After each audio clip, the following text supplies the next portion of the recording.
João capítulo 10, 22 a 30, na verdade, é o que eu quero ler com os irmãos. João capítulo 10. Nós vamos revisitar esse texto, já que eu já compartilhei ele uma vez aqui.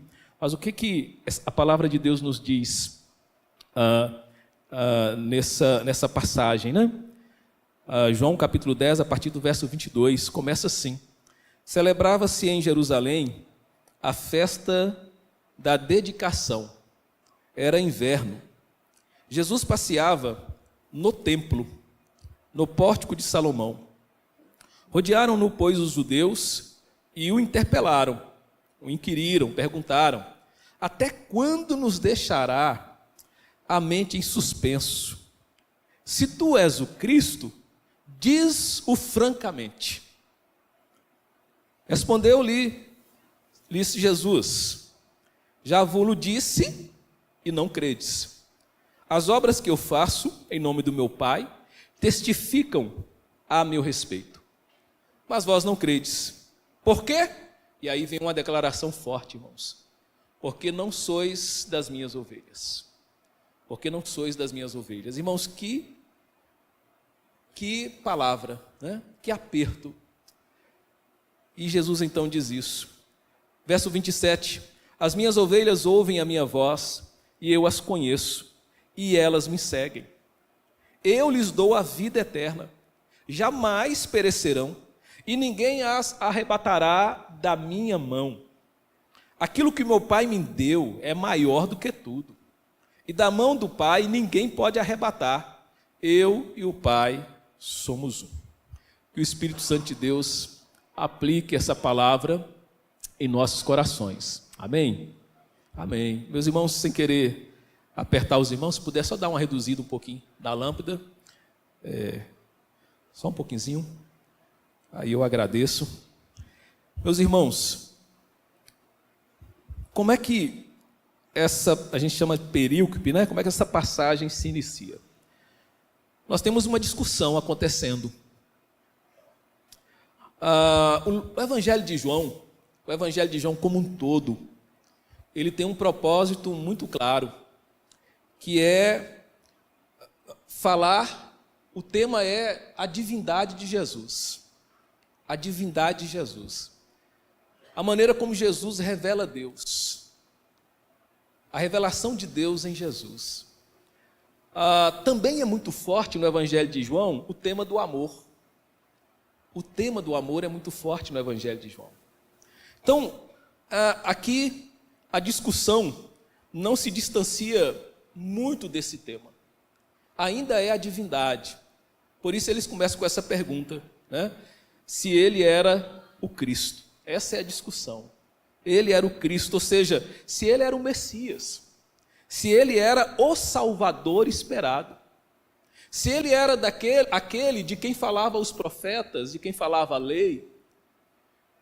Então eles querem saber se ele é esse. Se ele é o Cristo.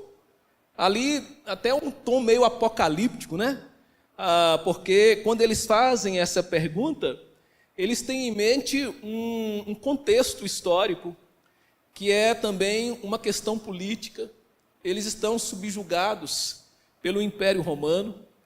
Então, a exemplo do que acontecia no Antigo Testamento, em que surgia um Salvador, que libertava o povo de Israel das mãos do inimigo, haveria um tempo em que o Cristo prometido viria e libertaria o seu povo. Então, eles têm uma compreensão meio que política da questão do Messias. Totalmente política, por que não dizer, da questão do Messias. E eles estão curiosos se ele era o Cristo. Os judeus perguntam. E os religiosos, eles tinham, principalmente o Sinédrio, essa função de aferir a legitimidade daqueles que às vezes apareciam afirmando ser o Cristo, afirmando ser o Cristo.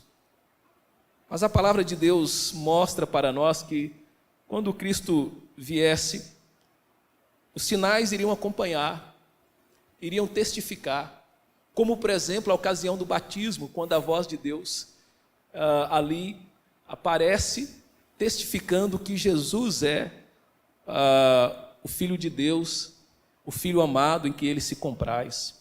Então, esse é o momento, é uma festa, e esta festa era a dedicação do templo. A origem dessa festa, irmãos, ela não está lá atrás no Antigo Testamento. Ela ocorre em uma das épocas mais sofridas da história judia, mais ou menos em 164 a.C. Havia um rei da Síria chamado Antíoco Epifanes. E esse rei decidiu eliminar a religião judia. E para produzir os costumes, produzir as ideias, a religião e os deuses gregos na Palestina. Então, os pátios do templo, eles foram profanados. Esse rei converteu o grande altar das ofertas em um altar, por exemplo, ao Zeus olímpico. Diz a alguns historiadores que esse rei, ele chegou a oferecer carne de porco aos deuses pagãos. Então foi um tempo de profanação terrível. E foi então quando Judas Macabeu e seus irmãos se levantaram numa luta pela liberdade de seu povo e obteve a vitória, realizando a limpeza e a purificação do templo. Então, veja isso.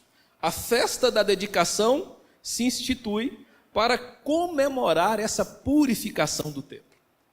Esse é o contexto histórico dessa festa. No pórtico de Salomão, Jesus ele será então confrontado pelos judeus sobre a sua identidade messiânica.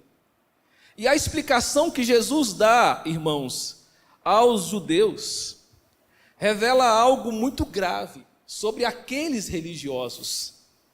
O verso 26, Jesus afirma: vocês não creem porque vocês não são minhas ovelhas. Não são minhas ovelhas. E o que podemos aprender nessa passagem? E esse é o tema que queremos tratar. Que Jesus é o Messias, e suas ovelhas o reconhecem e estão seguras em sua presença. Veja, irmãos, o diálogo de Jesus é com religiosos. Com religiosos. Aliás, a maioria dos embates de Jesus Cristo é com os religiosos. Não é com o pagão, não é com o incrédulo, é com os religiosos. A maioria dos embates de Jesus. E aqui Jesus faz essa declaração. Jesus Cristo é o Messias, é o Salvador. Suas ovelhas o reconhecem e estão seguras em sua presença. Em primeiro lugar, porque as suas ovelhas reconhecem sua obra. As suas ovelhas reconhecem a sua obra. Os versos 25 a 26, a palavra de Deus diz para nós dessa forma: respondeu-lhe Jesus, e já vos disse, não credes e não credes, as obras que eu faço em nome do meu Pai testificam a meu respeito, mas vós não credes porque não sois das minhas ovelhas. Não sois das minhas ovelhas. É interessante porque Jesus está ali no pórtico de Salomão, né? Um espaço externo, alguns dizem coberto. É muito interessante porque muitos debates religiosos ocorriam nesse pórtico. Daí a questão da Bíblia dizer para a gente que era inverno, né? Ele está ali naquele lugar, mais coberto, um pouco mais também, de certa forma, protegido. E aqui Jesus então dá a primeira resposta para aqueles judeus sobre a questão da identidade dele e o porquê que eles não creem. Porque ele já tinha falado. Na verdade, melhor dizendo, de maneira clara, aqui vai ser mais exposto, de maneira mais objetiva, aqui vai ser exposto.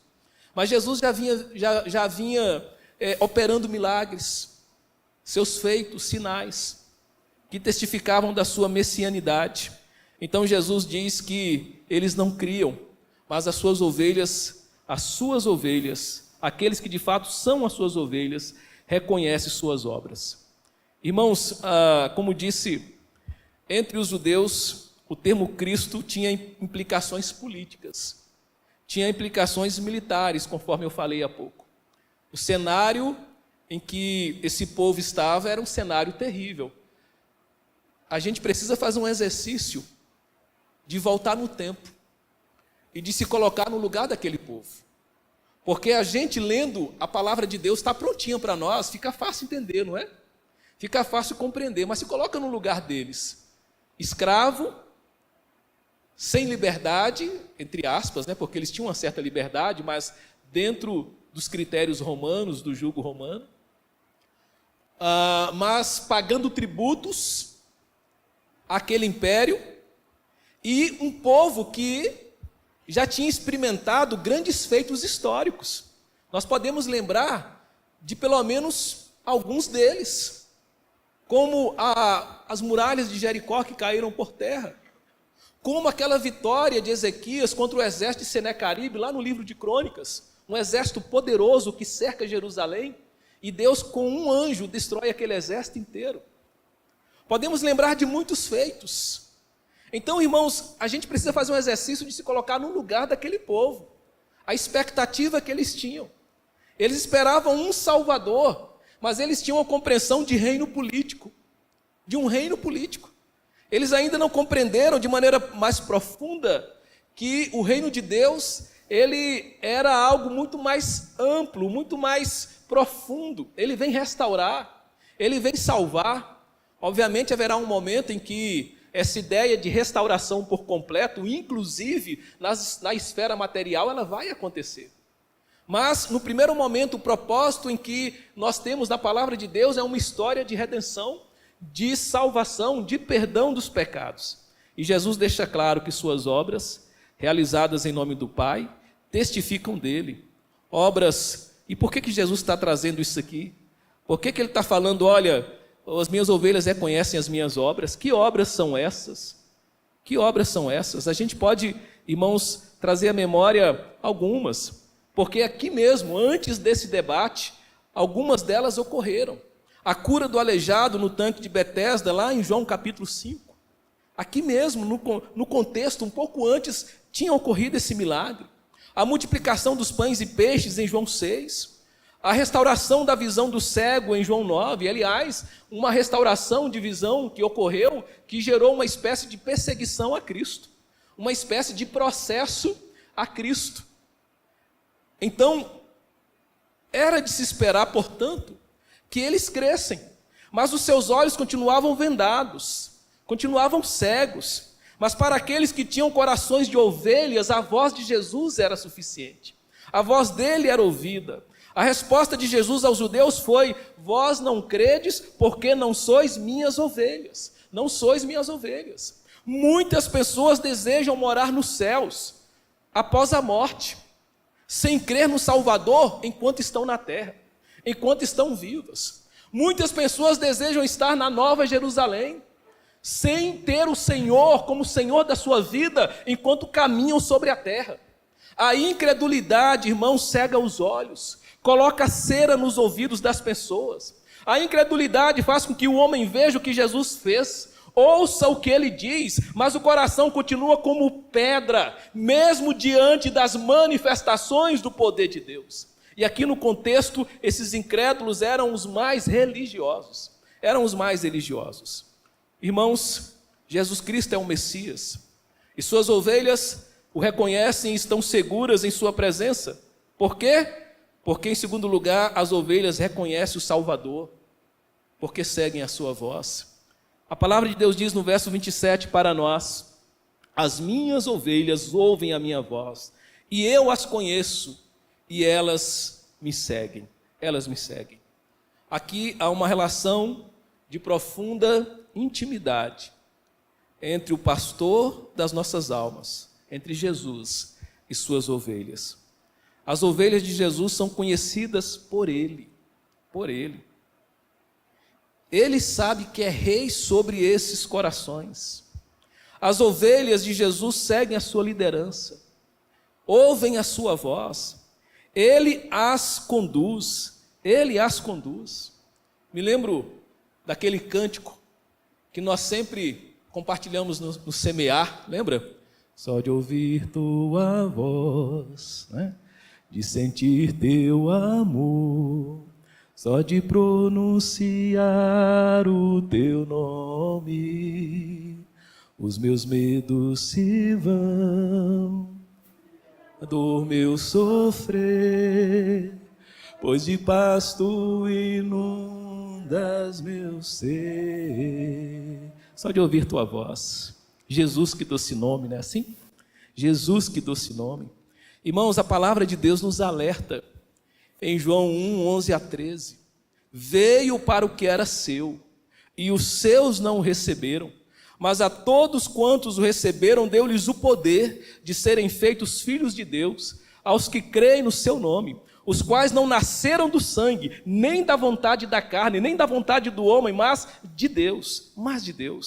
Você reconhece a voz de Jesus na sua vida? Você reconhece a voz de Jesus na sua vida? Você o segue? Você tem essa intimidade com Ele? Nós também temos aquele hino, lembra? 217, segue-me. Escuta a voz do bom Jesus, segue-me, vem, segue-me, guiar-te-ei a eterna luz, segue-me, vem, segue-me. Por ti eu toda a lei cumpri, por ti o amargo fel bebi, por ti a morte já sofri. Segue-me, vem, segue-me. Bonito esse hino, né? Diz lá, liberto dos pecados teus, segue-me, vem, segue-me. Guiar-te-ei aos altos céus, segue-me, vem, segue-me. Você tem ouvido a voz de Jesus? Ele diz que as ovelhas dele ouvem a sua voz, que elas o seguem, que ele as conhece. Irmãos, isso é profundo demais. Já parou para pensar nisso? Jesus conhece as suas ovelhas. Significa dizer também que ele sabe quem não são suas ovelhas. Quem não são suas ovelhas. Em terceiro lugar, nós olhamos para os versos 28 a 30 e vimos que Jesus Cristo é o Messias. Suas ovelhas o reconhecem e estão seguras em sua presença, porque as ovelhas reconhecem a sua obra, ouvem a sua voz e elas o seguem e experimentam vida eterna e segurança.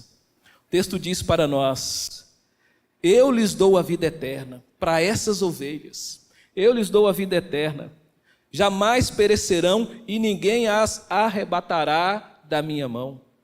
Aquilo que o meu Pai me deu é maior do que tudo, e da mão do Pai ninguém pode arrebatar. Eu e o Pai somos um. Eu e o Pai somos um. Veja, irmãos, há uma discussão. A pergunta é: tu és o Cristo? Tu és o Cristo? E Jesus diz assim: poxa, eu já disse a vocês, né? Eu já disse a vocês, e vocês não creem. Por que vocês estão perguntando? Por que vocês estão insistindo? E Jesus começa então a dizer a eles: as minhas ovelhas sabem que eu sou, porque elas reconhecem as minhas obras, coisas que vocês não reconhecem. Irmãos, aqueles que não veem Jesus como Messias, não veem Jesus como Salvador, como o Rei da sua vida, elas não vão reconhecer as obras de Jesus. Elas vão negar as obras de Jesus.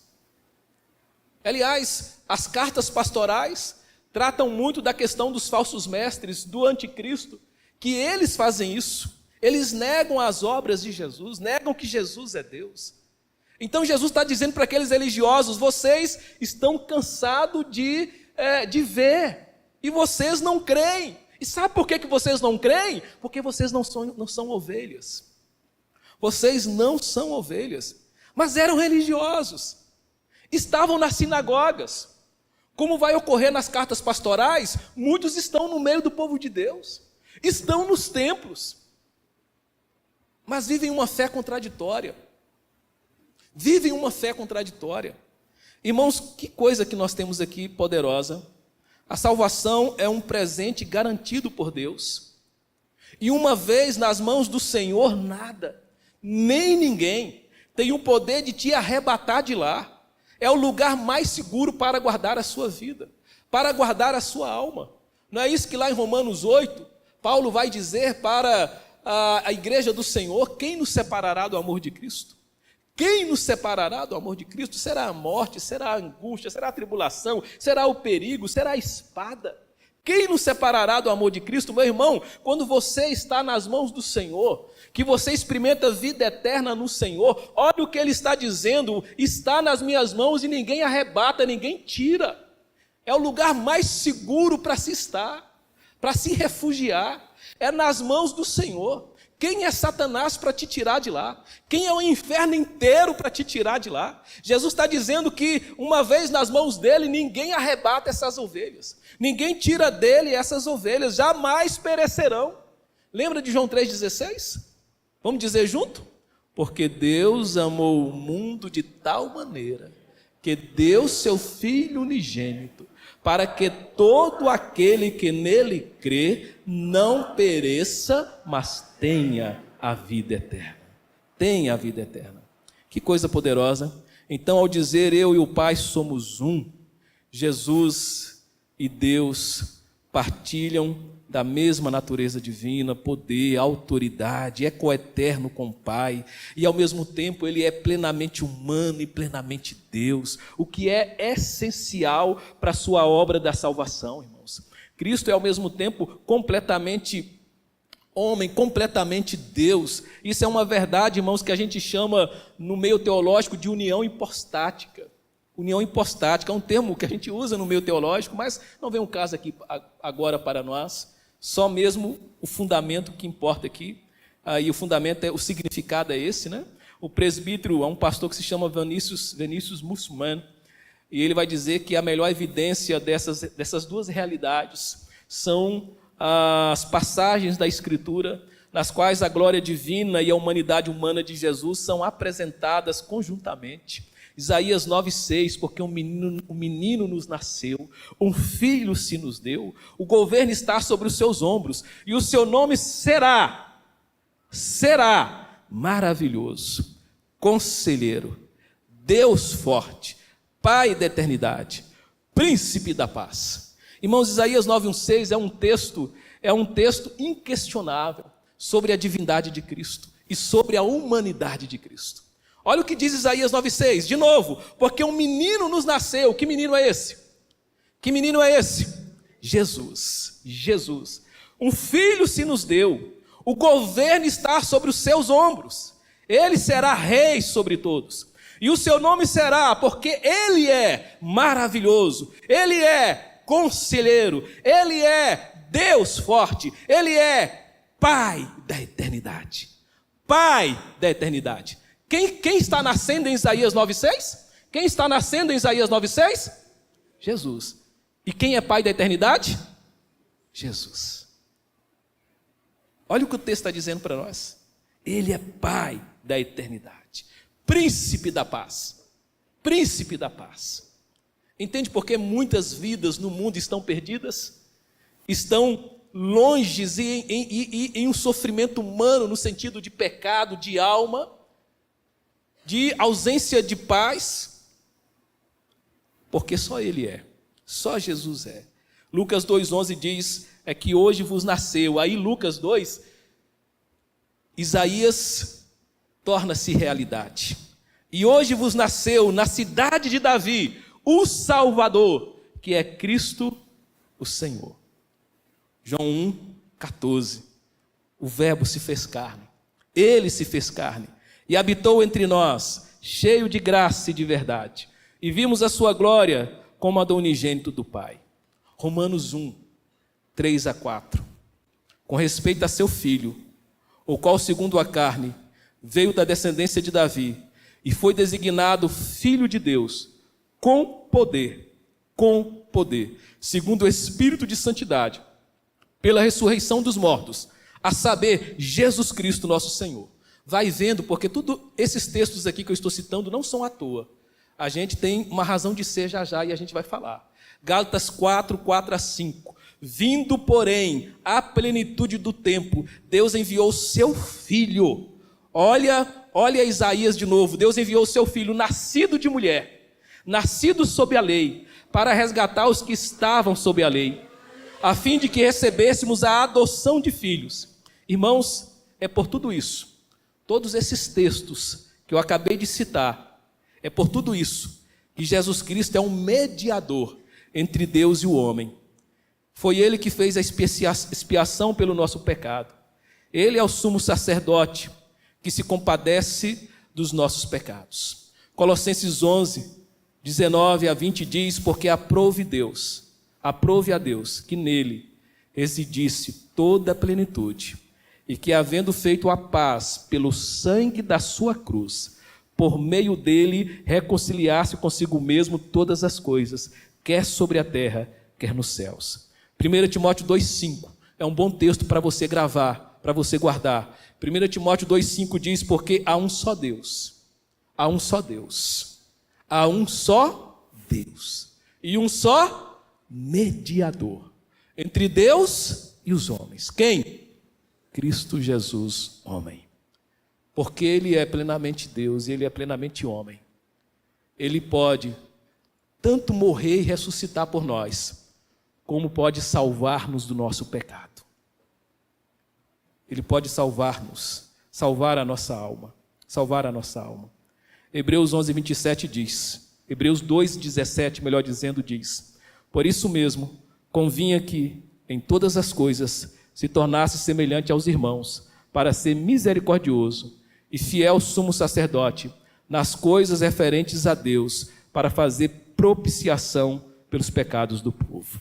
Veja, irmãos, os versos 28 a 30 é uma afirmação poderosa da segurança da salvação para aqueles que confiam em Jesus. É uma afirmação da sua divindade como o único que pode proteger e oferecer vida eterna.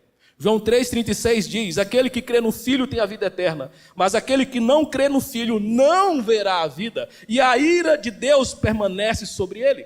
A ira de Deus permanece sobre ele. É muito interessante a gente pensar nisso. A ira de Deus permanece. Como assim, pastor? Como assim a ira de Deus permanece? Que Deus é esse, pastor? Que Deus é esse? Que Deus ruim é esse que se ira? Que se ira e faz com que a ira dele permaneça? Olha, presta atenção no que está acontecendo aqui. Ele enviou o seu Filho. Ele enviou o seu Filho para morrer pelos nossos pecados. O seu Filho sem pecado. O seu Filho unigênito. Ele é entregue numa cruz do Calvário. E naquela cruz a ira de Deus é lançada sobre os nossos pecados em Cristo Jesus. Ali naquele lugar, ele recebe sobre ele toda a ira que seria sobre nós. Toda a ira que seria sobre o meu e sobre o seu pecado. Então lá na cruz, Deus resolveu o problema da sua alma. E o problema da minha alma, lá na cruz, a ira dele desceu sobre Cristo. Ele foi moído, ele morreu no meu e no seu lugar. E ele ressuscitou, e ao ressuscitar, vencer a morte, ele que é o Filho de Deus, o Cordeiro entregue na cruz, o Cordeiro sacrificado, o Cordeiro morto, ele que é o Filho de Deus, libera perdão sobre nós. E quando nós reconhecemos Jesus, como reconhecemos as suas obras, ouvimos a sua voz, o seguimos, entregamos a nossa vida a Ele, experimentamos vida eterna, nele estamos escondidos, refugiados, protegidos, e a ira de Deus não é mais sobre nós. Mas tira a cruz da sua vida. A cruz, Cristo, o sangue de Cristo, é a cobertura, é a sua proteção. Se você tirar a cruz e tirar Jesus, não resta proteção nenhuma. E a gente ainda vai dizer que esse Deus não é bom? Que esse Deus não é amor? Que esse Deus não é graça? Meu irmão, que Deus é esse? Esse Deus é maravilhoso. Aliás, essa é a pergunta dos discípulos, né? Que Deus é esse? Deus é maravilhoso, Deus é tremendo. João 6,40. Porquanto a vontade daquele que me enviou é esta, que todo aquele que vê o Filho e crê nele tenha a vida eterna, e eu ressuscitarei no último dia. No último dia. Como diz o pastor Vinícius, a vida física pode ser destruída, mas aqueles que estão unidos ao Filho de Deus pela fé, que fazem parte do rebanho do pastor verdadeiro, de forma alguma perderão a vida real, porque Jesus garante.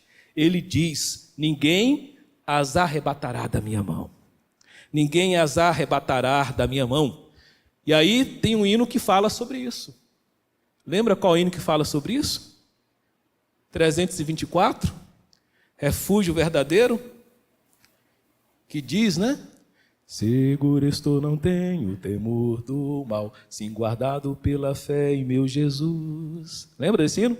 Não posso duvidar desse amor leal, ele em seu caminho sempre me conduz. Não me deixará, mas me abrigará, do pecado vil me vem livrar. A sua graça não me recusará, sim, Jesus é quem me pode sustentar. No poder de Cristo Mestre, minha vida salva está, do perigo que cercá-la, Ele poderá livrá-la, seu poder eterno sempre a susterá. O hino não fala disso? Nós estamos guardados nele, meu irmão. Jesus Cristo, Jesus é o Cristo, Ele é o Messias, Ele é o Salvador, e aqueles que são verdadeiramente ovelhas vão ouvir a sua voz, vão ouvir a sua voz. Para que nos tornássemos ovelhas, Jesus se tornou o Cordeiro de Deus, que tira o pecado do mundo.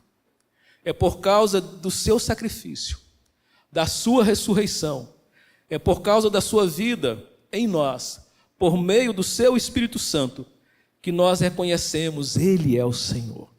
Ele é o Senhor. Filipenses 2, de 9 a 11 diz: por isso também Deus exaltou soberanamente, e lhe deu um nome que é sobre todo nome, para que ao nome de Jesus se dobre todo o joelho dos que estão nos céus, na terra e debaixo da terra, e toda a língua confesse o quê? Que Jesus Cristo é o Senhor, para a glória de Deus Pai. Hoje, em vida, você pode confessar Jesus como seu Salvador, como aquele que justifica a sua alma e te livra da condenação. Hoje, em vida, você pode entregar-se a Jesus, experimentar vida eterna, e naquele grande dia, quando você disser, Ele é o Senhor para a glória de Deus Pai, você está dizendo como alguém justificado, como alguém salvo, remido pelo sangue de Jesus. Mas naquele dia, alguns vão reconhecer que Jesus Cristo é o Senhor, para a glória de Deus. Esse é o momento, esse é o momento. Sabe, quem é você nessa história? Quem é você nesse texto que nós acabamos de ler? Você é um daqueles religiosos que ainda duvida de que Jesus é o Salvador? Ou você é a ovelha que reconhece a obra dele na cruz? Ou você é a ovelha que ouve a sua voz e o segue? Ou você é a ovelha que está guardado debaixo das poderosas mãos de Deus? É para essas ovelhas que o Salmos 23 é uma realidade. O Senhor é o meu pastor, e nada me faltará. O pastor dos Salmos 23 desceu na cruz e morreu pelas suas ovelhas. Aquele pastor é esse pastor. É o pastor que guarda. Deitar-me faz em verdes pastos, guia-me mansamente às águas tranquilas. Refrigera a minha alma pelo amor do seu nome. Esse pastor é Jesus. Esse pastor é Jesus. É esse pastor que está presente lá em Salmos 91, quando diz: aquele que habita no esconderijo do Altíssimo, a sombra do Onipotente, a guarda do Onipotente, descansará. Descansará. Esse é Jesus. Esse é Jesus, é o Salvador, que aqueles religiosos não reconheceram, mas as suas ovelhas reconhecem. Você já reconheceu Jesus como seu Salvador? Você já tomou essa decisão na sua vida? Quem é você nessa história? Você é aquele que ainda está duvidando, que ainda está dizendo: eu sei, já ouvi falar dele, já li sobre ele, já ouvi falar das obras dele, mas eu ainda não reconheço. Ou você é aquela ovelha que já reconhece e que está guardada nas poderosas mãos dele? Vamos ficar de pé, meu irmão, em nome de Jesus? Hoje é um bom dia para você entregar a sua vida para Jesus. Para você ser a ovelha dessa história, que reconhece Ele como seu Salvador. Como seu Salvador. Ore ao Senhor, aí no seu lugar, na sua casa. Ore ao Senhor agora, abra o seu coração. Abra o seu coração. Jesus foi entregue como Cordeiro de Deus, pelos nossos pecados, para que pudéssemos nos tornar suas ovelhas, porque Ele ressuscitou. Ele ressuscitou. Ele morreu como um cordeiro, foi sacrificado como um cordeiro, imolado como um cordeiro, derramou sangue como um cordeiro, e Ele ressuscitou. Ele ressuscitou. E quando está lá na ilha de Patmos, aos pés do Senhor, João olha para os céus e diz: eu vejo o cordeiro. E os anciãos que estão lá dizem assim: João, ele é o leão da tribo de Judá. Ele morreu como um cordeiro, mas para te guardar, ele se tornou o leão da tribo de Judá. Quem pode com esse leão? É lógico que é uma figura aqui, mas quem pode com esse leão? É uma figura de poder, é uma figura de autoridade, é uma figura daquele que pode todas as coisas. Ele morreu como Cordeiro de Deus para perdoar os nossos pecados, mas para nos guardar. Quando João olha para os céus, os anciãos dizem: ele é o leão da tribo de Judá. Ele é o leão. Como está a sua vida? Entrega a sua vida para Jesus.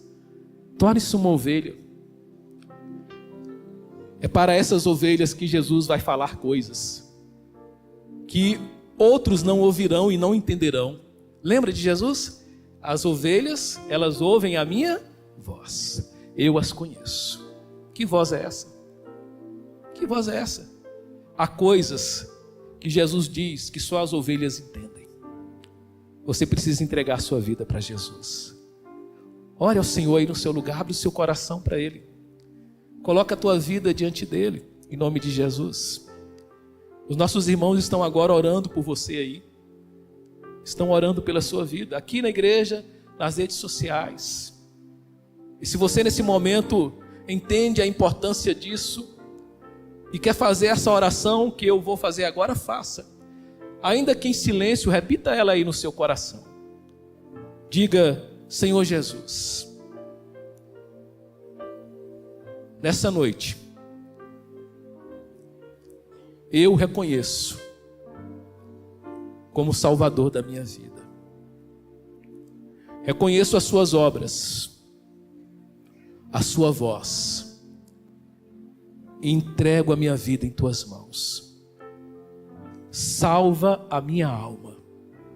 Salva a minha alma. Perdoa os meus pecados.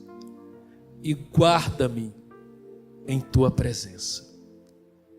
Nessa noite, a partir desse dia, eu quero ser uma ovelha do Senhor. Eu quero ser uma ovelha do Senhor. E por isso, eu confesso que Jesus Cristo é o meu Salvador. Você fez essa oração? Você fez essa oração? Não sei, me parece que todos aqui já são salvos. Mas se você fez essa oração hoje como forma de entrega e quer vir à frente agora, pode vir, eu vou orar pela sua vida. Se você fez essa oração e você está convicto, pode vir, eu vou orar por você, em nome de Jesus. Ou em casa, se você orou, entregou a sua vida para Jesus, se está perto de nós, Rua Lazar Segal, 505, bairro Tupi, Belo Horizonte, nós estamos prontos para te acolher e para te ajudar, para caminhar com você. Se você não está perto de nós, procure uma igreja perto da sua casa, uma igreja bíblica, uma igreja que preze pela palavra e que seja fiel às Escrituras. Procure uma igreja que tenha uma visão bíblica do Senhor e congregue nesse lugar. As ovelhas não podem ficar distantes do aprisco, da igreja, do corpo. Então eu quero orar em nome de Jesus. Você fez essa oração? Que bom ser ovelha de Jesus, é ou não é? Amém? Sim ou não? É bom ser ovelha de Jesus, irmãos. É bom estar guardado nele. Seguro estou, não tenho temor do mal, Manu, diz a letra do hino. Seguro estou, não tenho temor do mal. Esse hino ele tem esse ritmo, sabia? Não é assim? Seguro estou, não tenho temor do mal. É um hino de vitória, é um hino de brado. Guardado estou no meu Jesus. A gente está cantando com empolgação, com vibração. Com vibração.